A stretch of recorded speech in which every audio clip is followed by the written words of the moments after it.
Hey guys, so what you guys are about to see is a reaction video. I already recorded it. This is gonna be House of Flame and Shadow. It's gonna have some spoilers. Ashley told me to record this. I am gonna have her tag in this video.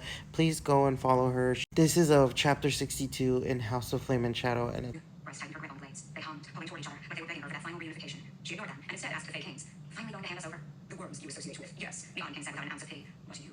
"Right, breeding," Bryce said, and didn't miss Hunt's incredulous look at her tone. Her arms strained with the effort of keeping the blades apart. "I'm assuming Sathia, Flynn, and Deck will be kept for breeding too, but any non-fae are out of luck." So Bryce glanced to the sword and knife, fighting that tug from both weapons toward the center of the room. Sathia stood on the other side of that burning ring, pure helpless terror on her face, blood streaming down her neck. One thought from Seamus or Duncan, one motion, and that knife would slide into her throat. Bryce tossed the blades to the ground. Their dark metal clanked against the stone with brutal finality as they skittered to a stop nearly atop the eight-pointed star, out of reach. Neither king advanced, though, as if afraid to pick them up, or even walk over to them. The murder twins pouted at their spoiled fun, but Sathia lowered the knife. Her fingers still clenched at her side, though, clearly at the queen's direction. None of the others dared to pry it from her fingers.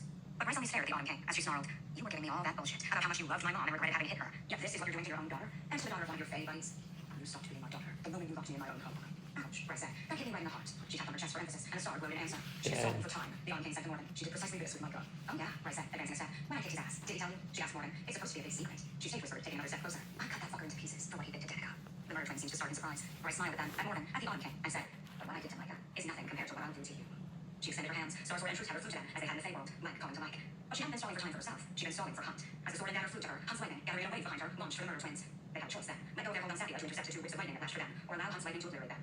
The twins opted to live. A shield of shadows slammed against her reaching spears of lightning. It was all Bryce needed to see before she burst into motion. The Autumn King shouted in warning, but Bryce was already running for them, for him. She didn't hold back as she erupted with starlight.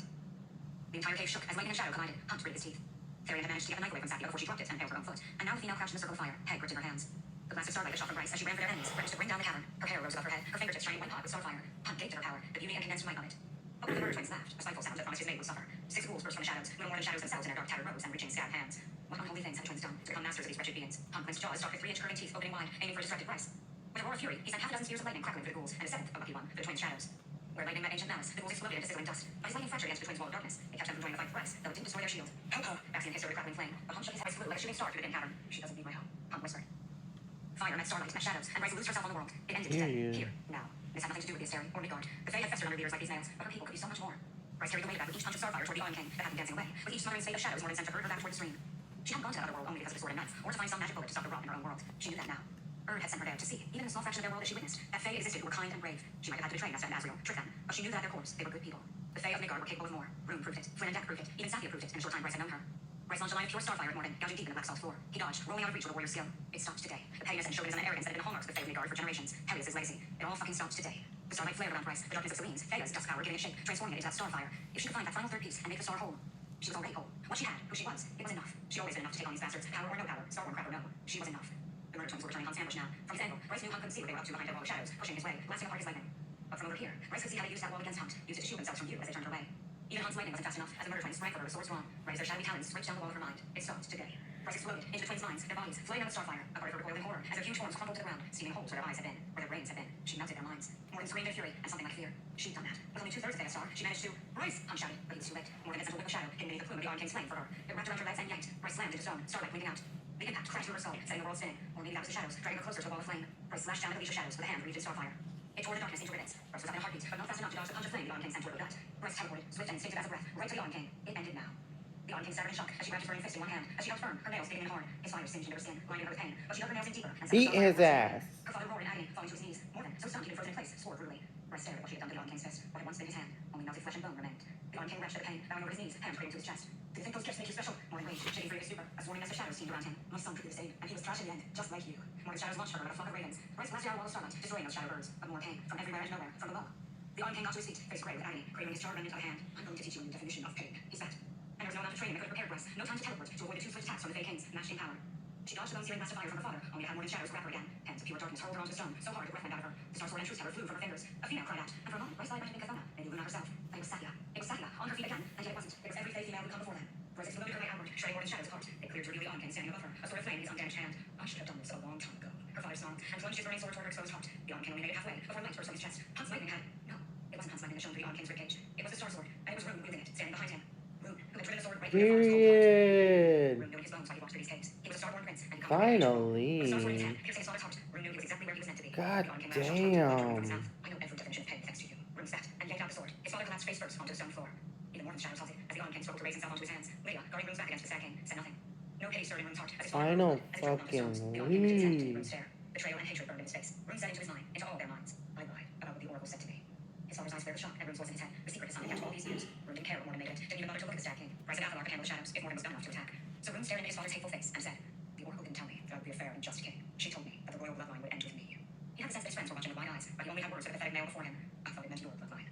Rune lifted the bloody star sword, flames simmered along his father's body, limiting his powerful form. But Rune was no longer a cowering boy, inking himself with tattoos to hide the scarring. I was wrong. I think the oracle meant all of that. Rune went on, mind to mind. The Meg lines. The Starborn princes included. All you fucks who were corrupted and stolen, and never once apologized for it. The entire system. His bullshit of crowns and inheritance. His father's sneering voice filled his mind. You are a spoiled, ungrateful brat who never deserves to carry my crown. I don't want it, Rune snapped, and shut down the bridge between their minds that allowed his father to speak. He was strength to attack. The line will end with me, you fucking prick, Rune said in his father's mind, because I yield my crown, my title, to the queen. True fear turned his father's face ashen, and out of the corner of his eye, Rune saw Bryce's star begin to glow. A serene peace loomed in him. I always assumed the oracle's prophecy meant that I would die. He let his kernel of starlight flicker down the blade and answered to Bryce's beckoning blaze one last time.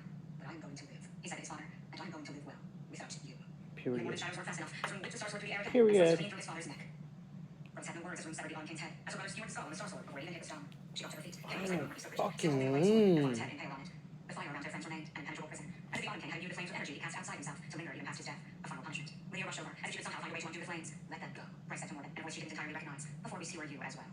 Morgan bared his teeth, but despite the blazing hate in his eyes, he lowered himself to his knees and lifted his hands in submission. I yield. And she saw it, for a glimmering heartbeat. Not a world divided into houses, but a world united.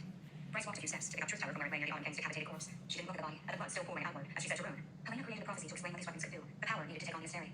I think, in her own way, the prophecy was also her hope for me. What I might do, beyond wielding the power. Confusion swirled in Rune's bright blue eyes. Sword, Bryce said, nodding to the star sword in his hand. She lifted Truth Tower in her own. Knife. And then she pointed to their friends, to the Fae and Angel and Mare and Shifter behind them. People. It wasn't only about the Fae, Rune said quietly. It doesn't have to be, Bryce amended. It can mean what we want it to. She smiled slightly. Our people, she said to Rune, to the others, the people of Midgard, united against the Asteri. It had taken all this time, a journey through the stars and under the earth, but here they were. Morgan sat on the ground. If you plan to fight the Asteri, you will fail. It doesn't matter if you can fight every house, you will be wiped from the face of Midgard. Bryce surveyed the king on his knees. I appreciate your confidence. Morgan's shadows began to see along his shoulders again, wriggling down his arms. I yield now, but the Fae shall never accept a half-breed Bible as queen, even a Starborn one. Rune lunged for him, star sword anyway, but Bryce loved him with an arm. For a long moment, she stared down into Morgan's face. Really, truly looked at it, at the male beneath the crown of shadows. She found no hate. If we win, Bryce said quietly, this new world will be a fair one. No more hierarchies and bullshit. The very things Han had fought for, that he and the Fallen had suffered for.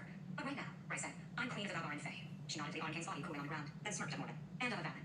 Morgan hissed, you'll be queen of the Valen when I bid. He trailed off with a smile on her face, and paled.